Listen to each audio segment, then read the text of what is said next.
Hello dear friends, स्वागत है आप सभी का आज के इस वीडियो में। दोस्तों, आज के इस वीडियो से हम क्लास 12 के सभी भाइयों के लिए आल फार्मूला और हाँ बहनों के लिए भी है, उन सब के लिए आल फार्मूला डेरिवेशन सीरीज की स्टार्टिंग कर रहे हैं, जिसमें हम क्लास 12 फिजिक्स के सभी फार्मूलों का डेरिवेशन करेंगे। एक एक फार्मूलों का चैप्टर वाइज डेरिवेशन करेंगे फ्रेंड्स। तो ये जो सीरीज होगा वो आपके बोर्ड एग्जाम के पॉइंट ऑफ व्यू से काफ़ी ज़्यादा हेल्पफुल होगा। और फ्रेंड्स, आप सभी को पता भी होगा, ये जो आपका फार्मूला डेरिवेशन का सेगमेंट है ये आपके बोर्ड एग्जाम में लगभग 20 से 25 मार्क्स का होता है। तो फ्रेंड्स, इस सीरीज़ को आप इग्नोर नहीं कर सकते, क्योंकि आपके लिए और आपके बोर्ड एग्जाम के लिए काफ़ी ज़्यादा इंपॉर्टेंस रखता है। तो फ्रेंड्स, मैं ये पूरी उम्मीद करता हूँ कि जो सीरीज़ होगा वो आपके लिए काफ़ी ज़्यादा हेल्पफुल होगा, आपके बोर्ड एग्जाम के लिए काफ़ी हेल्पफुल होगा और आप इसको पूरा सपोर्ट करेंगे। तो चलिए फ्रेंड्स, स्टार्ट करते हैं। और इस वीडियो में हम फर्स्ट चैप्टर का फर्स्ट डेरिवेशन लेंगे और ये आपका इस सीरीज़ का फर्स्ट वीडियो भी है। ठीक है फ्रेंड्स, तो चलिए स्टार्ट करते हैं। और इस वीडियो में हम क्या जानेंगे, कूलॉम्स लॉ का वेक्टर फॉर्म, यानी कि कूलॉम का जो नियम है उनके नियम का सदिश रूप क्या है उसका हम डेरिवेशन करेंगे। ठीक है, तो चलिए फ्रेंड्स वीडियो को स्टार्ट करते हैं। तो फ्रेंड्स, हम सभी जानते हैं कि जो कूलॉम का नियम होता है वो दो बिंदु आवेशों के लिए होता है। तो हम यहाँ पे क्या करेंगे, दो बिंदु आवेश लेंगे। जैसे कि यहाँ पे हमने पहला बिंदु आवेश लिया जिसका नाम है +Q1, और एक और हम आवेश लेंगे जिसका नाम होगा +Q2। ठीक है, यानी ये दो बिंदु आवेश हैं और इन दोनों आवेशों के बीच की जो दूरी है फ्रेंड्स वो कितनी है, वो r है। ठीक है, हम मान लेते हैं कि इन दोनों आवेशों के बीच की जो दूरी है वो r है। और यहाँ पे जो Q1 आवेश है इसका जो स्थिति सदिश है, यानी ये किस बिंदु पे स्थित है वो क्या है, वो r1 है। ठीक है, यानी r1 क्या है, इसकी स्थिति सदिश है। और जो Q2 आवेश है उसका पोजिशन वेक्टर जो है वो r2 है। ठीक है, तो फ्रेंड्स आप यहाँ पे देख पा रहे हैं कि जो दोनों आवेश हैं इनका जो चिन्ह है वो दोनों समान है, यानी Q1 का भी प्लस है और Q2 का भी चिन्ह जो है वो प्लस है। तो समान चिन्ह के जो आवेश होते हैं वो क्या करते हैं, एक दूसरे को प्रतिकर्षित करते हैं, एक दूसरे को दूर भगाते हैं, यानी इनके बीच प्रतिकर्षण बल कार्य करेगा। ठीक है, यानी Q2 जो आवेश है वो Q1 को प्रतिकर्षित करेगा और जो Q1 आवेश है वो Q2 को प्रतिकर्षित करेगा, यानी एक दूसरे को क्या करेंगे, रिपेल करेंगे।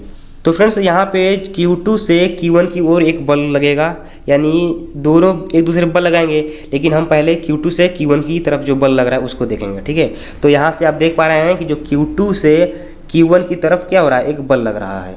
तो फ्रेंड्स, जब हम Q2 से Q1 की तरफ बल निकालते हैं तो उसके लिए हम R के जगह पे R1 - R2 रख सकते हैं। ठीक है, ये क्या है, ये आपका स्थिति विस्थापन है। ठीक है, यानी R के जगह पे हम R1 - R2 भी रख सकते हैं। अब क्या होगा, ये जो Q2 से Q1 की तरफ जो बल लगा है उस बल की जो दिशा होगी वो कहाँ होगी, आप देख पा रहे हैं उस बल की दिशा इधर होगी। ठीक है, अब इस बल का नाम क्या होगा, इस बल का नाम होगा F12। F12 इसलिए क्योंकि Q1 पे Q2 के कारण बल लगा है, तो इसको हम क्या कहेंगे, इसको हम कहेंगे Q1 पर Q2 के कारण लगा बल। ठीक है, तो ये क्या हुआ, आपका F12 हुआ। अब क्या होगा, अब Q1 जो होगा वो Q2 पे बल लगाएगा। आप यहाँ पे देख पा रहे हैं जो Q1 है वो Q2 पे बल लगा रहा है। अब जो स्थिति विस्थापन होगा वो क्या होगा, R1 से R2 की ओर हम जा रहे हैं, यानी R1 से स्टार्ट कर रहे हैं और R2 पर ख़त्म कर रहे हैं, यानी फाइनल माइनस इनिशियल अगर देखा जाए तो क्या होगा, R2 में से हम क्या करेंगे, R1 को घटाएंगे। तो ये आपका स्थिति विस्थापन जो होगा वो क्या होगा, R2 - R1 हो जाएगा। ठीक है, यानी R के जगह पे हम R2 - R1 लेंगे। कब, जब हम Q1 से Q2 की तरफ बल लगाएंगे तब। ठीक है, तो जब Q1 से Q2 पे जब बल लगेगा उस बल की जो दिशा होगी वो इस डायरेक्शन में होगी। ठीक है, और इस बल का नाम जो होगा वो क्या होगा, F21 होगा। क्यों, क्योंकि यहाँ पे Q2 पे Q1 के कारण बल लग रहा है। ठीक है, तो चलिए अब हम इसका डेरिवेशन करते हैं। सबसे पहले हम एग्जाम में क्या लिखेंगे, इसका जो प्रेजेंटेशन है वो कैसे होना चाहिए। फ्रेंड्स, एग्जाम में हमारा जो प्रेजेंटेशन होना चाहिए वो एक तो हम क्या कर सकते हैं, थोड़ा सा फिगर से कुछ चीज़ें समझा सकते हैं एग्जामिनर को, और कुछ चीज़ें भाषा के रूप में लिख करके एग्जामिनर को हम समझा सकते हैं। ठीक है, तो यानी दोनों चीज़ों से समझाइए। आप थोड़ा सा फिगर से कुछ चीज़ें समझा दीजिए और कुछ चीज़ें लिख करके समझा दीजिए। तो हम क्या करेंगे, यहाँ पे कुछ चीज़ें मैंने आपको क्या किया, यहाँ पे फिगर से सारी चीज़ें समझा दिया। अब थोड़ा सा जो इंपॉर्टेंट है मेरे नज़र में उसको मैं यहाँ पे लिख दूंगा भाषा ग्रुप में। ठीक है, आपके नज़र में जो इंपॉर्टेंट होगा वो आप लिख सकते हैं। ठीक है, तो हम यहाँ पे लिखेंगे कि माना Q1 और Q2 समान चिन्ह वाले दो बिंदु आवेश हैं जिनके बीच की दूरी जो है वो R है। दोनों बिंदु आवेशों की स्थिति सदिश जो है वो क्या है, R1 है और R2 है, यानी क्रमशः जो Q1 का जो स्थिति सदिश है वो R1 है और Q2 का जो स्थिति सदिश है वो R2 है। ठीक है, तो फ्रेंड्स सबसे पहले हम क्या करेंगे, सबसे पहले हम F12 के लिए निकालेंगे फार्मूला। तो फ्रेंड्स आपको पता होगा कि जो कूलॉम का नियम है उसका जो स्केलर फॉर्म होता है, यानी जो अदिश रूप होता है वो क्या होता है, वो होता है 1/4 pi epsilon into Q1 Q2 by R square होता है। ठीक है, ये क्या है आपका स्केलर फॉर्म में, यानी कि अदिश है, इसमें कोई दिशा नहीं है। ठीक है, ये आपका जो कूलॉम का नियम है वो स्केलर फॉर्म में है। अब इसमें हम क्या करेंगे, हम इसमें दिशा को दर्शाएंगे। तो दिशा को दर्शाने के लिए यानी इसका डायरेक्शन निश्चित करने के लिए हम क्या करेंगे, किसी भी राशि में जब हम उसका डायरेक्शन बताते हैं तो उसके लिए हम क्या करते हैं, एक यूनिट वेक्टर का प्रयोग करते हैं, यानी उसका हम यूनिट वेक्टर से गुणा करा देते हैं। तो ये जो पूरा आप देख पा रहे हैं, ये जो पूरा 1/4 pi epsilon naught into Q1 Q2 by R square है, इसका हम एक यूनिट वेक्टर से क्या करेंगे, गुणा करा देंगे। वो यूनिट वेक्टर कौन सा होना चाहिए फ्रेंड्स, मैंने आपको स्टार्टिंग में भी बताया था और आप यहाँ पे इस फिगर में भी देख पा रहे हैं, जो बल है F12 वो किधर से किधर लग रहा है, वो Q2 से Q1 पे लग रहा है।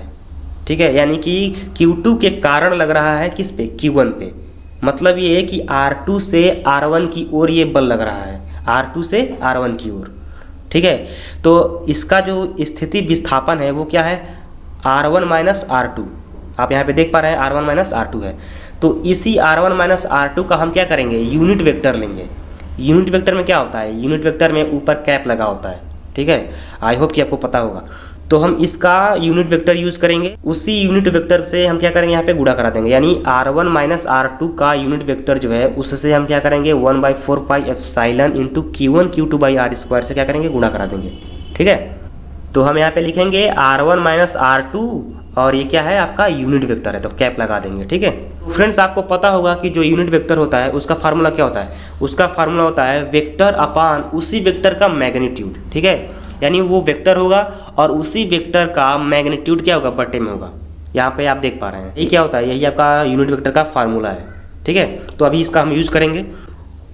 अब क्या करना है आपको, यहाँ पे हम क्या करेंगे, फिर से F12 ऐसे ही उतार देंगे और 1/4 पाई एप्सिलॉन भी ऐसे उतार देंगे और फिर उसके बाद क्या करेंगे, उसके बाद हम Q1 Q2 by R square लिख देंगे। ठीक है, अब आप देख पा रहे हैं जो R1 माइनस R2 जो यूनिट वेक्टर है, अब इसको हम क्या कर सकते हैं, इसको हम इस रूप में लिख सकते हैं, R1 माइनस R2 इसका वेक्टर और इसका मॉड में हम क्या लिख सकते हैं, R1 माइनस R2 लिख सकते हैं। ठीक है, ये क्या हुआ, आपका यही होता है यूनिट वेक्टर का फार्मूला। ठीक है, अब उसके बाद इस पर वेक्टर लगा देंगे और फिर उसके बाद F12 के लिए फिर वैसे ही पूरा स्टेप वैसे ही रहेगा। अब यहाँ पे Q1 Q2 लिखने के बाद आर स्क्वायर आप देख पा रहे हैं, जो यहाँ पे जो आर स्क्वायर है ये वाला, ये आप देख पा रहे हैं आर स्क्वायर। इस आर स्क्वायर के जगह पे हम क्या लिख सकते हैं, कि मैंने आपको स्टार्टिंग में बताया था, जब हम Q2 से Q1 की तरफ बल लगाते हैं तो उसके लिए हम R की वैल्यू क्या लेते हैं, R1 माइनस R2 लेते हैं। यानी हम यहाँ पे क्या लिख सकते हैं, हम यहाँ पे R1 माइनस R2 का होल स्क्वायर लिख सकते हैं। ठीक है, और वेक्टर लगा देंगे ऐसे। हमने यहाँ पे क्या यूज किया, हमने यहाँ पे ये जो आप देख पा रहे हैं R का जो ये स्थिति विस्थापन था वही यहाँ पे यूज किया हम लोगों ने। ठीक है, अब फिर उसके बाद ये सारी चीज़ें ऐसे ही उतार देंगे हम। अब आप यहाँ पे देख पा रहे होंगे कि जो ये वाला आप देख पा रहे हैं R1 माइनस R2 का होल स्क्वायर और यहाँ पे जो है R1 माइनस R2 दोनों क्या है, एक जैसे हैं और इसका स्क्वायर है और इसका पावर जो है, इन दोनों का पावर जब क्या होगा, जुड़ जाएगा तो क्या हो जाएगा, R1 माइनस R2 का होल क्यूब हो जाएगा। ठीक है, तो हम यहाँ पे जो हमारा अगला स्टेप होगा वो यही होगा, 1/4 पाई एप्सिलॉन ऐसे रहेगा, Q1 Q2 by R square के जगह पे हम क्या करेंगे, R1 माइनस R2 का होल क्यूब कर देंगे। ठीक है, और यहाँ पे क्या बच जाएगा, आपका ये वाला जो पार्ट है वो बच जाएगा ऐसे ही। तो हम यहाँ पे लिख देंगे R1 माइनस R2 का उसका वेक्टर। ठीक है, अब ये क्या हुआ, यही आपका वेक्टर रूप हो गया कूलॉम के नियम का, ये आपका फार्मूला होगा। इसको आपको याद कर लेना है अच्छे तरीके से, जितना अच्छे तरीके से आपको स्केलर वाला याद है उतना ही अच्छे तरीके से आपको इसे सदिश वाले को भी याद कर लेना है आपको। ठीक है, वेक्टर वाले को भी। अब इसी तरह हम इसी मेथड से और इसी तरीके से इसी स्टेप से हम क्या कर सकते हैं, F21 के लिए भी निकाल सकते हैं। इसी प्रकार जो आपका दूसरा जो बल है F21 उसका क्या होगा, उसका 1/4 पाई हो जाएगा और Q1 Q2 भी होगा वैसे ही सेम टू सेम। बस आपको क्या करना है, अब इसमें बस R1 माइनस R2 था, उसके जगह पे आपको क्या यूज़ करना है, R2 माइनस R1 करना है। क्यों, क्योंकि आपने देखा था स्टार्टिंग में जब हम Q1 से Q2 की तरफ बल लगाते हैं तो उसके लिए हम ये वाला यूज़ करते हैं। ठीक है, ये R2 माइनस R1 R के जगह पे। तो यहाँ पे क्या हो जाएगा, चेंज हो जाएगा बस ये वाला नीचे वाला पद आपका। तो यहाँ पे हम लिखेंगे R2 माइनस R1 का होल क्यूब। ठीक है, और उसके बाद ये जो आप देख पा रहे हैं ये वाला जो पद है उसका भी ऐसे ही चेंज हो जाएगा। यहाँ पे 1 देख पा रहे हैं आप, तो यहाँ पे क्या हो जाएगा 2 हो जाएगा और यहाँ पे 2 है तो यहाँ पे 1 हो जाएगा। ठीक है। यानी यहाँ पे हम क्या लिख सकते हैं, ऐसे हम लिख सकते हैं इसको R2 माइनस R1 का वेक्टर, ठीक है। तो ये क्या हुआ आपका F21 के लिए हुआ। हमने क्या किया, यहाँ पे दोनों बलों का जो फार्मूला है उसको हमने वेक्टर रूप में प्राप्त कर लिया, ठीक है। तो फ्रेंड्स ये था आपका फर्स्ट डेरिवेशन और फर्स्ट चैप्टर का, और इस सीरीज का फर्स्ट वीडियो भी था, ठीक है फ्रेंड्स। तो मैं उम्मीद करता हूँ कि ये वीडियो आपको अच्छा लगा होगा। और फ्रेंड्स जाते जाते मैं आपसे बस इतना कहूँगा कि जितना हो सके उतना क्या कीजिए, आप डेरिवेशन कीजिए, जितना हो सके उसकी प्रैक्टिस कीजिए। अभी जो पढ़ा आपने उसका भी प्रैक्टिस करते रहिए जितना हो सके उतना, और जितने भी फार्मूले अभी हैं बाकी उनका भी डेरिवेशन करते रहिए। लगभग एक दिन में आप 2-3 डेरिवेशन करते रहिए रोज़, आपका ये रोज़ का काम होना चाहिए, ठीक है। तभी जाके आपको बोर्ड एग्जाम में डेरिवेशन में कोई प्रॉब्लम नहीं होगा, और जो न्यूमेरिकल आते हैं उसमें भी आपको कोई भी डाउट नहीं होगा, ठीक है। All the best friend, thank you so much. मेरी सारी विशेष आपके साथ है, आप बोर्ड एग्जाम में खूब अच्छा करें, ज़बरदस्त परफॉर्मेंस हो आपका बोर्ड एग्जाम में। Okay friends, thank you so much for watching. मिलते हैं फिर से नेक्स्ट